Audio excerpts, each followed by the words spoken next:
Hello viewers, welcome you all to the session on queue data structure.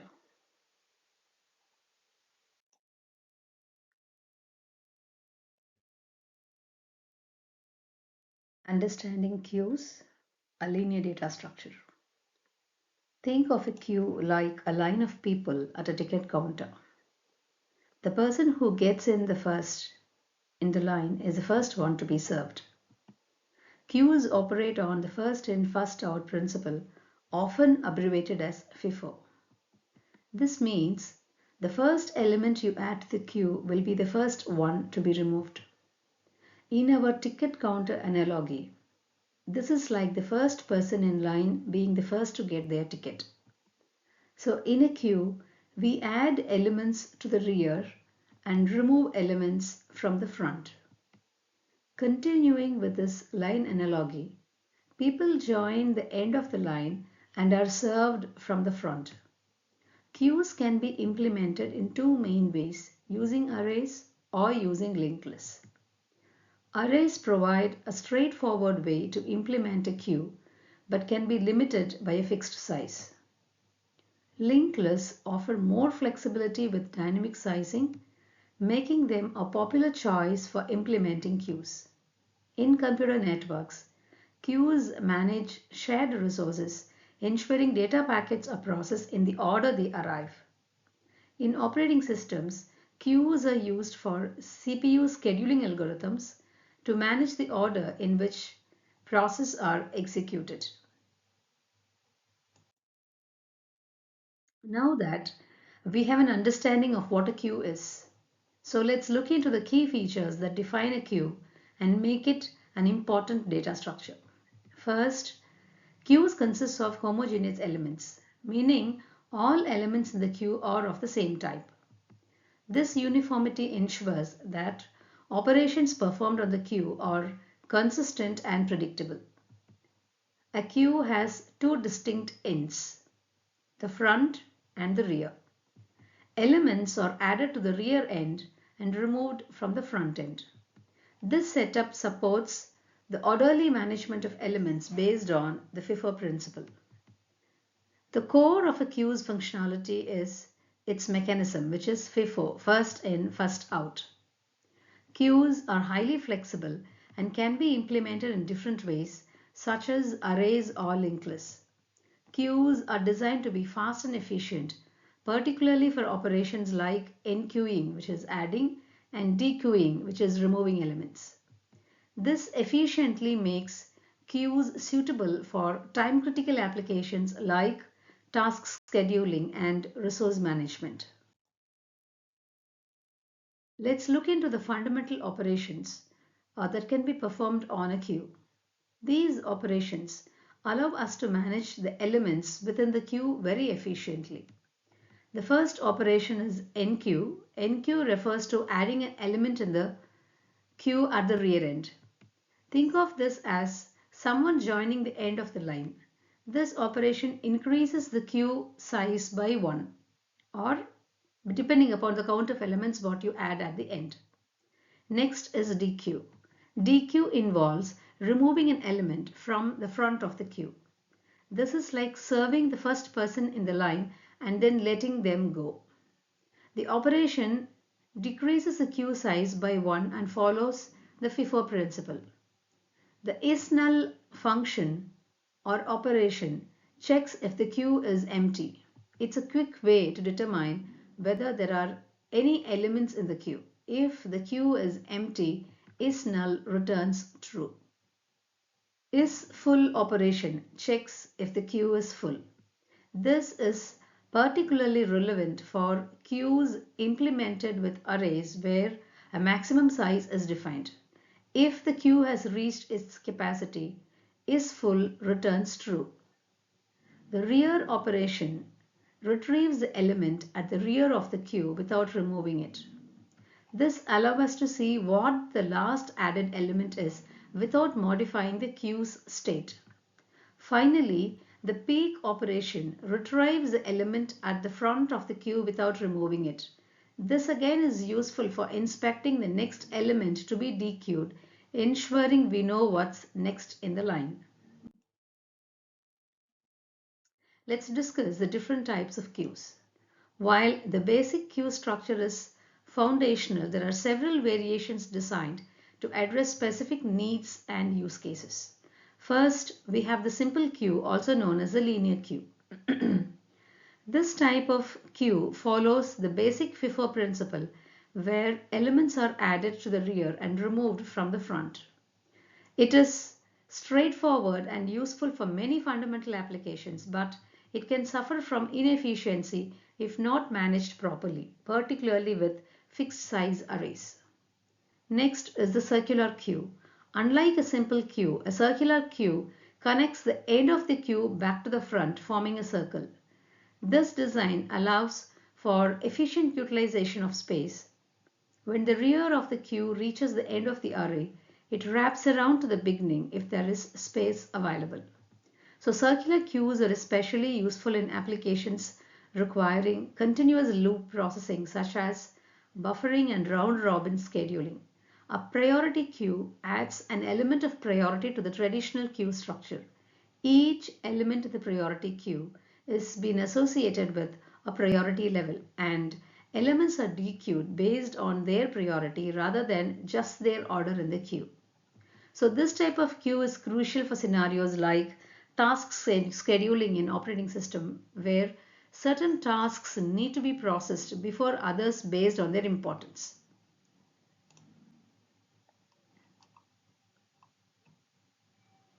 So finally we have a double-ended queue or DQ.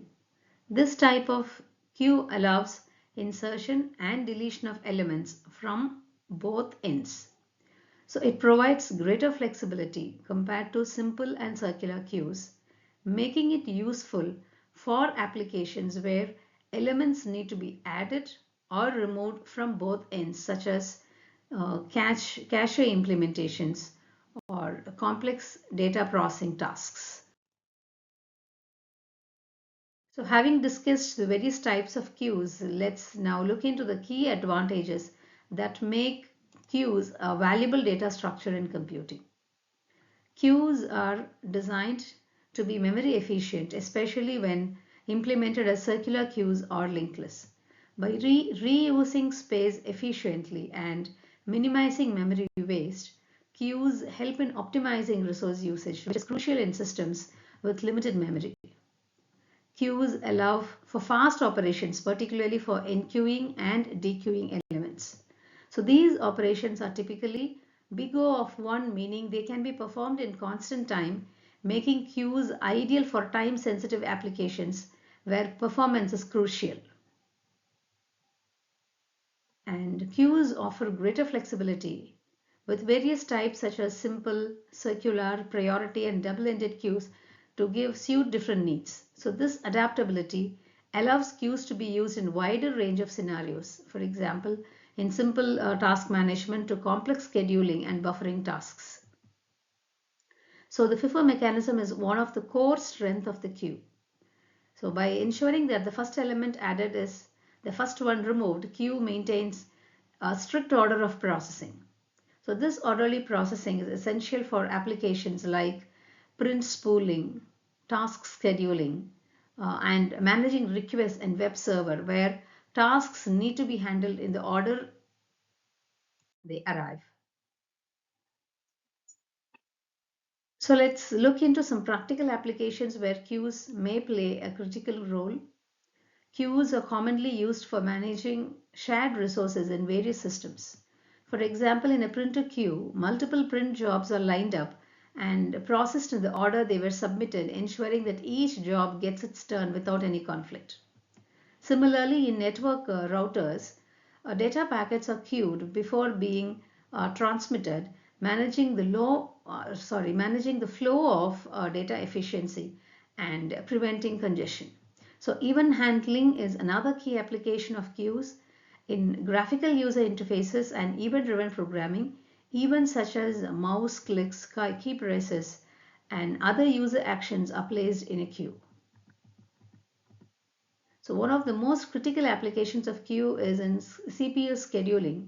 So operating system uses queues to manage processes that need CPU time. So processes are placed in queue and scheduled according to various algorithms like first come first served or round robin fashions.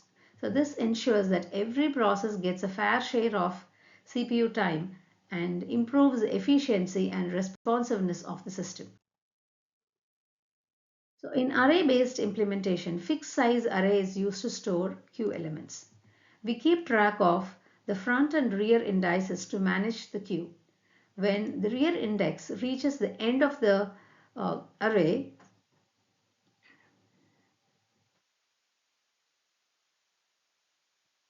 we keep track of the front and rear indices to manage the queue. So when the rear index reaches the end of the array, it wraps around to the beginning if there is available space, forming a circular queue. So this method is simple and provides fast access to elements.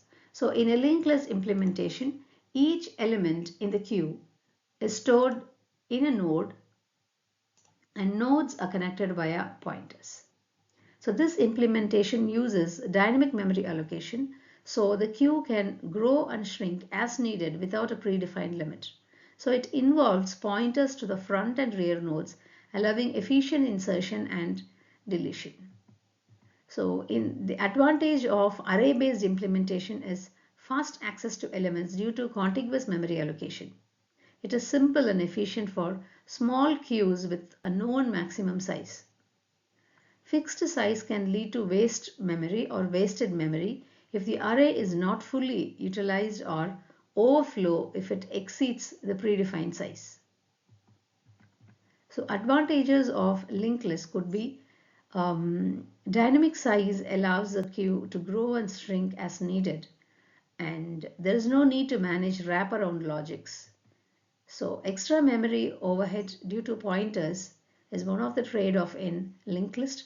Slightly slower access time compared to arrays due to non-contiguous memory allocation is the next. So queue overflow occurs when we try to add an element to a queue that is already at its maximum capacity. So this is a common issue with array-based implementations where the size of the queue is fixed. Once the array is full, any additional in-queue operations will result in an overflow condition. To handle overflow, we need to ensure that the queue is resized dynamically if using arrays, or we need to implement proper checks before ensuring new elements or enqueuing new elements. So queue underflow happens when we try to remove an element from an empty queue. So this is a critical error condition as it indicates that there are no elements to dequeue. So to prevent underflow, we must always check if the queue is empty before performing a dequeue operation. So this check ensures that we do not attempt to remove elements from an already empty queue.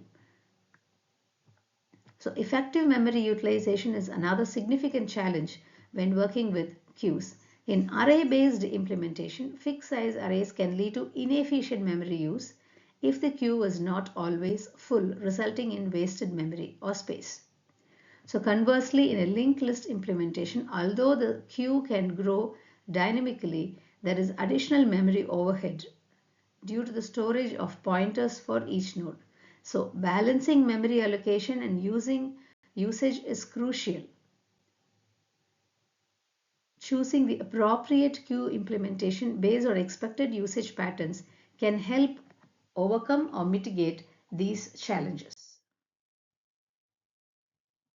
So in traditional array-based queue, we can run into issues with memory utilization because once the rear of the queue reaches the end of the array, we cannot add more elements even there is space available at the front. So a circular queue solves this by treating the array as a circular buffer. This means when the rear reaches the end of the array, it wraps around to the beginning utilizing any available space. So the circular buffer concept ensures that the queue can continue to add elements as long as there is unused space regardless of whether it is at the end or at the beginning of the array. So this approach maximizes the use of the array's allocated memory and prevents a situation where unused space is wasted while the queue appears full. So to avoid overflow, we need to ensure that we do not add elements when the queue is full. This is typically done by checking if the next position of the rear pointer equals the front pointer. Similarly, to avoid underflow, we check if the queue is empty before removing an element, which occurs when the front and rear pointers are equal. So circular queues are widely used in practical applications where a fixed buffer size is required, such as in buffering data streams, managing tasks in real-time systems, and implementing round-robin schedulings. So queues are incredibly versatile data structures due to their simple yet powerful FIFO principle. So they can be adopted to different types like simple queues, circular queues, priority queues, and double-ended queues, each tailored to specific needs. So this versatility allows queues to be applied in a wide range of applications across different domains. So queues offer efficient operations, particularly for adding, which is enqueuing, and removing, which is dequeuing elements. So these operations are typically of time complexity big O of 1 for both enqueue and dequeue operations in well implemented queues. So efficiency is crucial for real-time systems like task scheduling and managing resource allocations efficiently.